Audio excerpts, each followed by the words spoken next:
Monica, if you didn't know by now. I know this is a usual setup for me in my content, but as my content journey grows and we get into more of me and my life, if you didn't know already, for the people who are new here and the people who will be here if you were to look back on this video, and hopefully my children to come if I ever have kids. But today marks 1 year my mom passed on this day at 4:07 p.m. But I didn't get there till like 6, and like when I thought 2024 was gonna be my year, I swear, like, I kid you not, I had so many ideas, I had so many plans, and for my content journey to grow and stuff like that. And I'm into a lot of things like fashion, art, lifestyle, through the power of self-love, like, and just solo things. Like, I've done a lot of things by myself and a lot of things with my friends.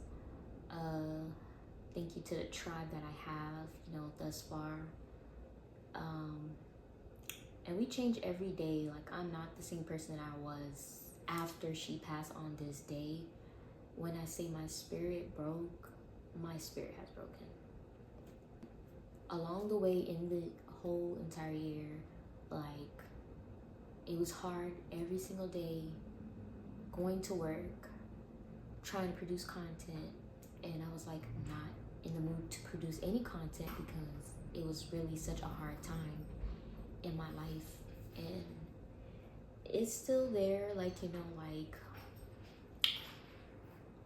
nothing I can't do, there's nothing I can't change, nothing I can't go back. And through the whole situation with my family and stuff like that, it's no one to really blame, honestly. After looking back, like, it's not worth it. I personally believe like our mom would want us to be together, and it's not always the case like that when it's like family that passes and stuff. So it's really hard.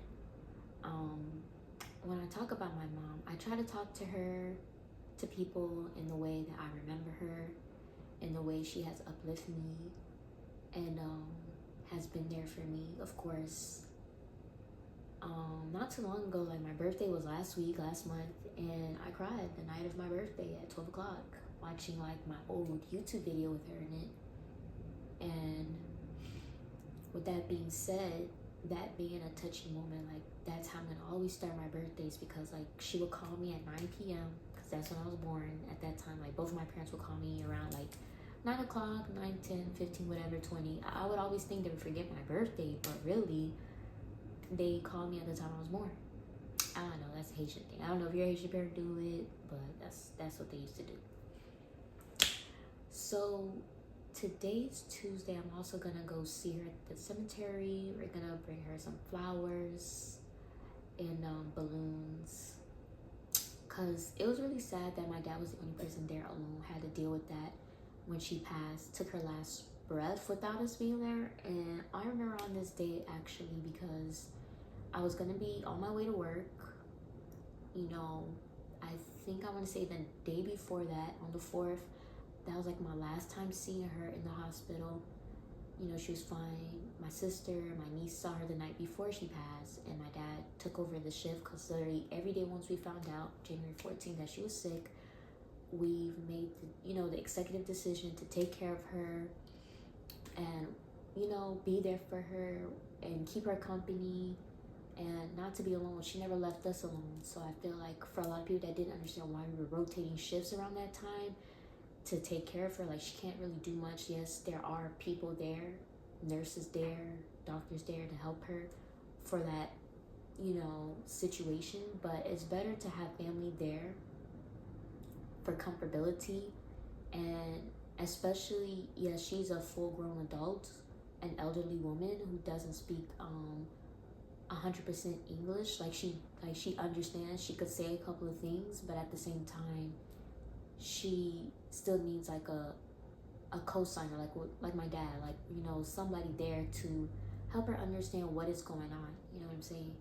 So if you have a family member in the hospital, I highly, highly recommend being there for them the best way you can, as much as you can. And if they don't speak no English, you want to make sure you're there with them so they don't sign anything they don't understand that they're signing. And it really broke my heart for her to see her be in that pain. The night when we took her to the hospital, they had to give her a needle and it hurt her. She was like, ouch. Like, you know, I'm scared of needles still to this day, and I'm at this big grown age. Like, I hate needles. I have one tattoo, but I would still want more. But at the same time, like, I definitely terrified. There are so many things that my mom probably did not get to experience in this life, and she was just a mom, and she probably got to enjoy her life through us, through our, you know, how we tell our days to her. However, those days are to an end where we can't, like, when I do my content work, she's like right there next to me. I sit almost every day next to her, you know, when I have to edit my content.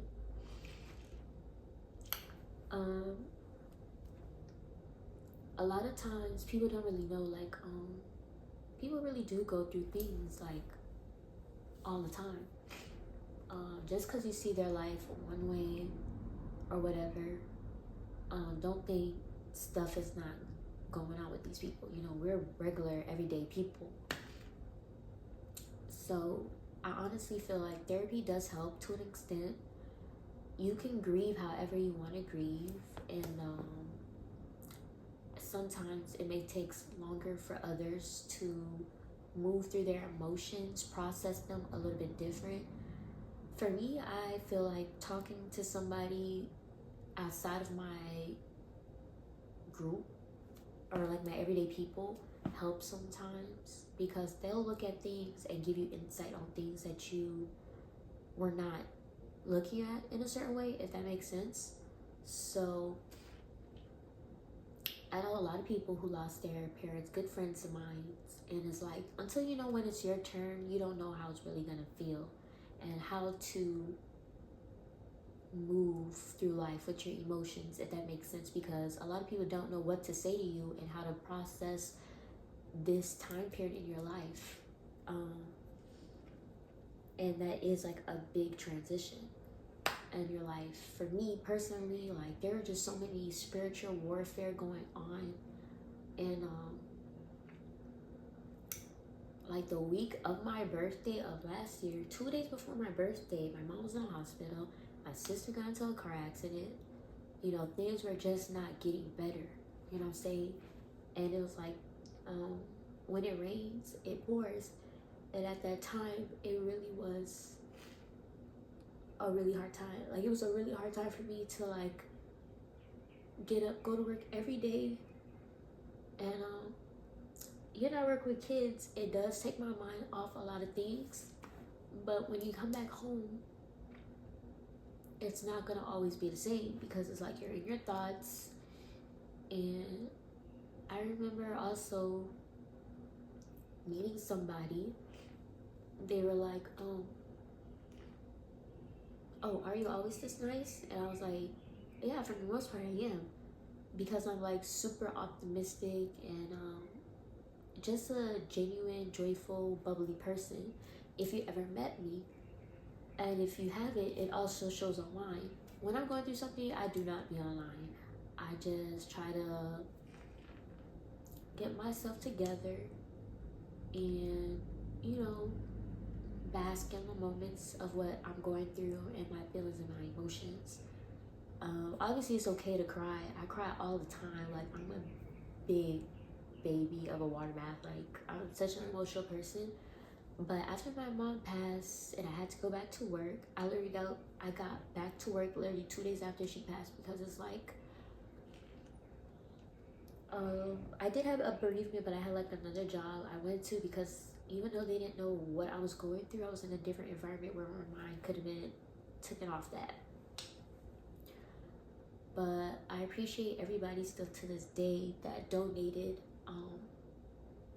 for my mom's homegoing away, her funeral and her arrangements and stuff like that, donated flowers. because literally finding out on this day last year, we literally had 2 weeks to get her to be married, you know? It was a lot of decision making, a lot of families seeing each other. We were like, looking at young, old photos of her, family of can of worms coming out, like things that being the youngest in the family and not knowing like all this shit was going on. Like my mom had lived many lives, child, like many lives. And lots of people, like my mom made lots of friends, of course, through each and every one of us. So it's like, she truly do care about others, and she's so talented. I'm super sad that she never got a chance to exhaust her talentness, because she's an exceptional cooker, an amazing wife. With Haitian parents, they have a weird way of showing their emotions. I do honestly, truly feel like she expressed her feelings through the food. Like that's why I'm a foodie. I always try to get her to teach me how to cook, because there's gonna be one day. I mean, I have recipes on my phone that I like. It's gonna break my heart one day when I'm actually in that kitchen making the food, crying, and I made this lovely dish. But I know I can't call her to let her know like all my future accomplishments that are gonna come. So these are like letters to my mom, like things that I have mentioned in this journal of mine, because it's like every day finding out. I got a journal, I wrote in almost every other day, every day. As time grew and went on, obviously my life of last year coming into this year, I was just writing out my feelings, how I feel, how I want to progress, how I wanted to get in my situation. I miss her every day, the daily, of course. And I know I look like a hot mess, y'all, so don't do me. I could truly understand what people go through on a daily with this, because it's not easy. Everybody always asks how my family's doing, how's my dad doing, and I appreciate all those thoughts and prayers. When it was around holiday times, I appreciate that. I'm always usually the one sending out the messages that saying like, I'm thinking of you around this time, but I'm also getting those too as well, now that I'm a part of that holiday blues community and stuff. So all I could really say is that as the days go on, I'm literally pushing through, literally, because there are times in my weeks, days, and nights I just want to cry because of everything that I'm going through, crying because she's not there and I won't be able to feel her hugs anymore, and to talk to her. I just turned 29, just celebrated my birthday, and I don't even know if I'm gonna have kids. Like, I don't even know. Like, as days go on, it's just me taking care of me, and I do be having a spontaneous life sometime. Like, if worrying about me is that all that matters, cool. If I ever get married, I mean, she won't be there physically, but I know with all those milestones, an accomplishment of finding love and true happiness, one day she'll be there, watching over me. I got a sweet birthday message from a friend of mine, and she's like, you do so well, but it's like taking all this in, being strong every day to go through. Like, there are days where I don't want to go to my job, maybe because it happened, like when I got the call to leave work, go to the hospital that day. I don't know, but I told myself I'm going to give myself a year to this job, because I know there is so much more that I can do with myself personally in any job fields, and obviously the one that I'm degreed in. I love content creation, I love social media, I'm very great at it. Give you guys a little taste of my interests and share my world outside of food, of course. My personal journey is one for the books. Because sometimes it's like, this can't be life sometimes. Like, can't be real. There be so many moments where I feel like, you must be in the Matrix. Because it's so hard to believe. Like, after this day, like, how can you want me to move on and imagine this person that I have been attached to my hip for 28 years? It's not in my life anymore. So it was very hard for my mind to grasp that, like, at that time she was not there. I was like, my sexual drive was low. My interest in people, talking to them, getting to know them was like a no for me. Still now, like, I'm still not interested. Like, I feel like I need to get myself together before I want to bring myself to somebody that's interested in me, because what I value then is not what I value now. You know what I'm saying? So the things that I would want from a specific lover to basically fulfill those needs of mine needs to be like met, or you gotta go, Jack. I am not playing these games. Like, I'd rather be by myself than to deal with somebody's ancient son. I ain't gonna lie. And I love myself too much to the point where it's like, yeah, this is not gonna work for me at all. So I just really want to say, for all the parts that nobody did not think was happening behind the scenes, literally,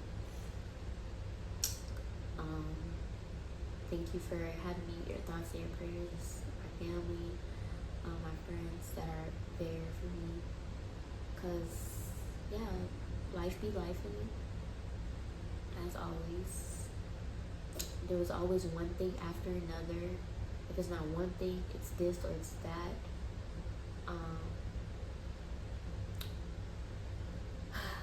To whoever maybe experienced a loss of a family member, it doesn't have to be a parent, it could be a child, miscarriage, friend, grandparents, all of that. You know, you're gonna experience grief in some way, some way, somehow.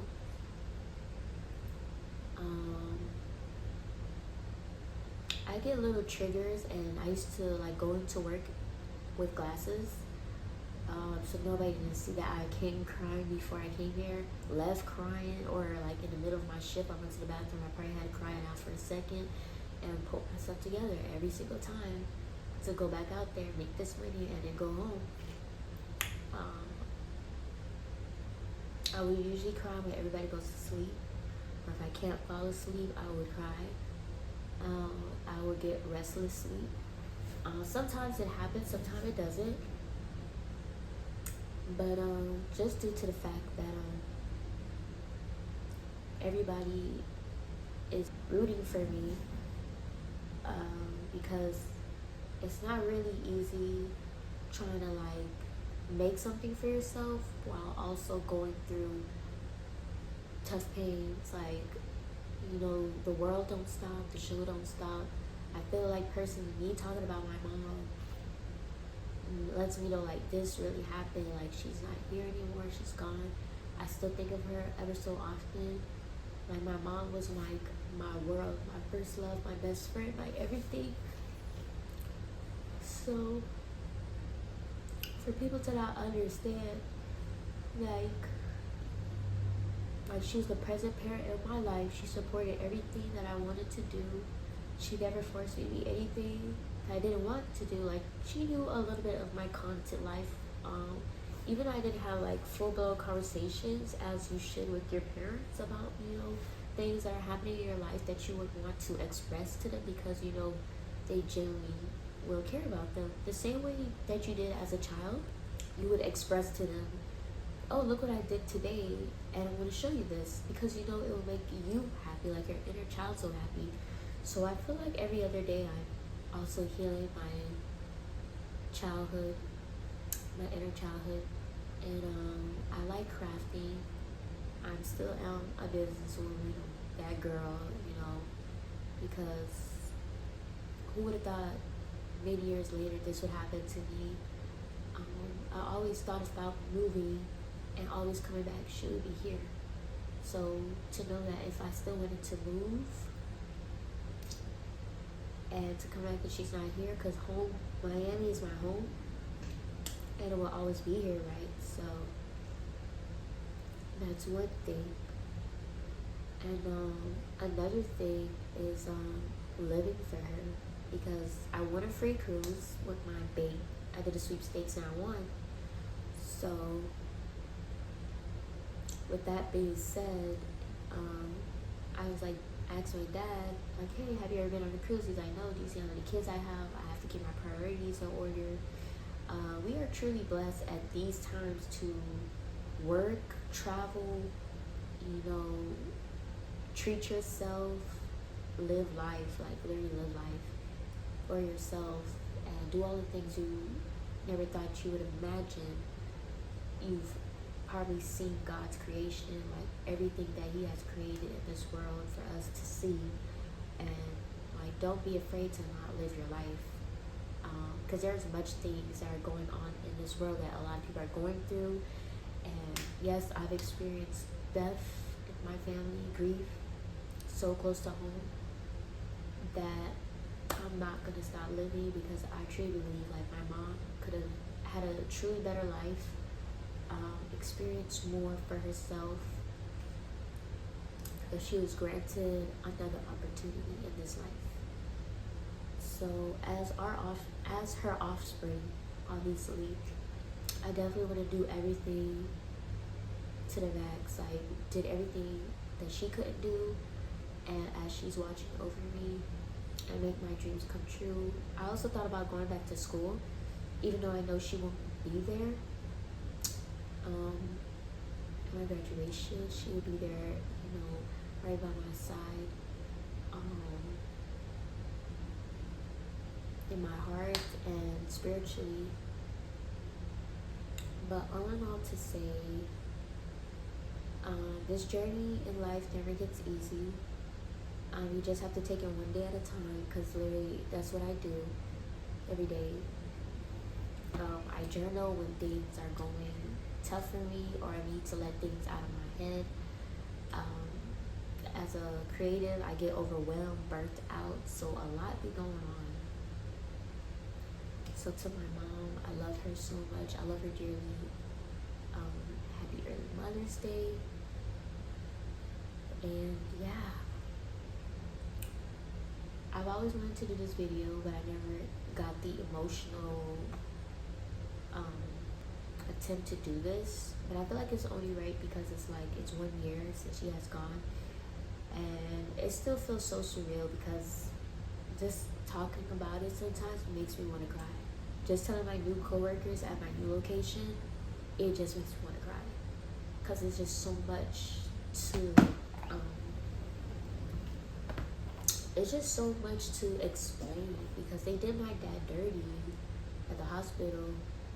He was there and by himself. They told him to go down to the cafeteria. When he came back, they was just like, she's gone. We got the word. Like, how much anger and frustration, time we put in for her to try to get better. And nothing in this life is guaranteed. And sometimes when it's your time, it's your time. So it was just a very hard time for us to understand that we have to let her be. And she's not in pain anymore. And we all have different, my siblings, we all have different relationship with my mom. So it was very hard for all of us to grasp that she was not there anymore. Reading the letters to my mom, the stuff that I never got to talk about, things that I never get to share. There were people I also thought too that would have been there for me, or not in the way that I would have expected them to be. So that kind of broke my heart in the process as well. And it just makes me love differently, made me feel different. I was very sad and mad all the time, kind of annoyed about a lot of things. Every little thing bothered me. Things that people say, I'm like, bro, I cannot take this. But knowing me, like, I keep things to myself, and I have to work on expressing my feelings to people when it hurts me or if it bothers me. Like, I did not like the way you said that, because why the fuck would you say that? You know? So we went to the cemetery to see her. Everybody should be getting off work and school, so we're gonna do that, hopefully. If not, we'll probably find another day, because I know they don't let you see them till sundown.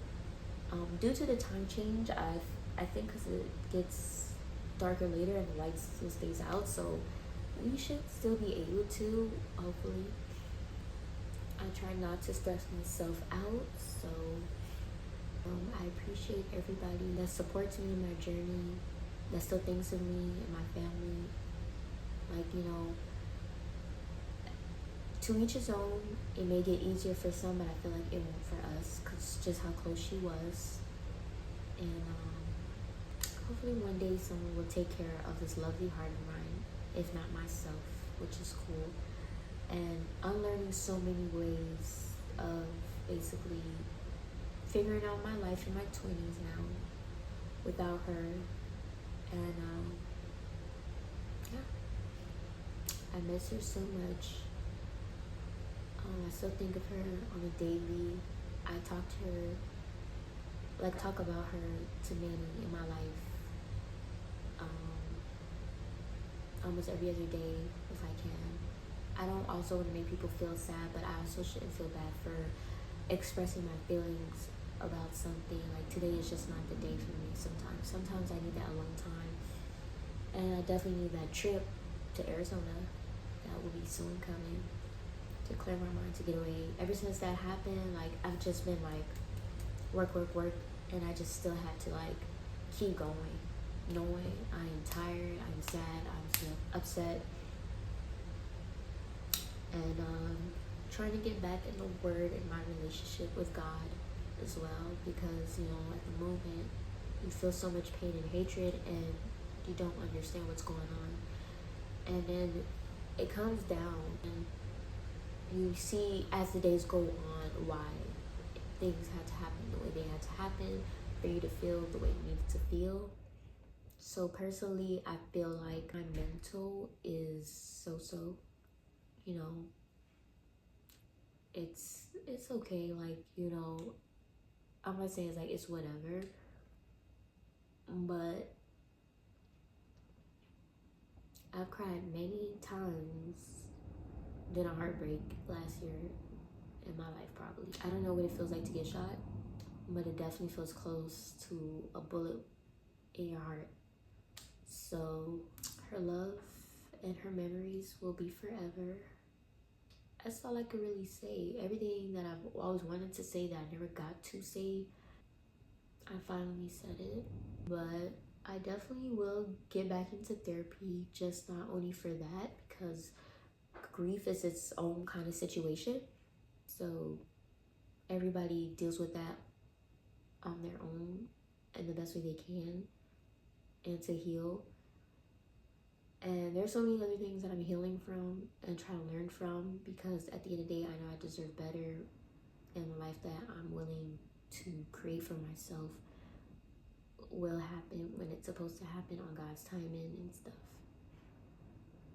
But I really appreciate for you guys tuning in. I hope I did not make you guys cry too much, because like I said, like, this is not an easy topic to talk about, but this is definitely transparency to let people know, like some days I'm okay and some days I'm not, but that's what happens when you're going through the emotions of life, and taking things for what they are with a grain of salt. Like, give people grace. Like, there are times where I'm so hard on myself when I should not be, because I'm gonna overcome this some way, somehow. Like, but I truly 100% appreciate everybody. If this kind of resonates with you a little bit, I appreciate you for watching till the end. And if you want some good suggestions of therapy places, I tried BetterHelp. Definitely check your insurance because BetterHelp ain't cheap. But if you need a therapist to figure out your life, how to move on with your grief after a loss of a loved one, definitely look into that. Yeah, thank you guys for tuning in. I love you guys. Bye.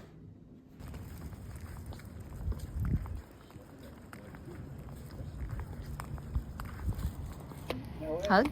No, that's why I'm doing. That's people who are. Yeah. You mean this out then? Yeah. Naya, come put your flower. Naya, put your flower for Mama. What's wrong? Come on. Hop in. Don't fall now. These are Riley's memories, and they're mostly happy, you'll notice, not to brag. But the really important ones are over here. I don't want to get too technical, but these are called core memories. Each one came from a super important time in Riley's life, and each core memory powers a different aspect of Riley's personality.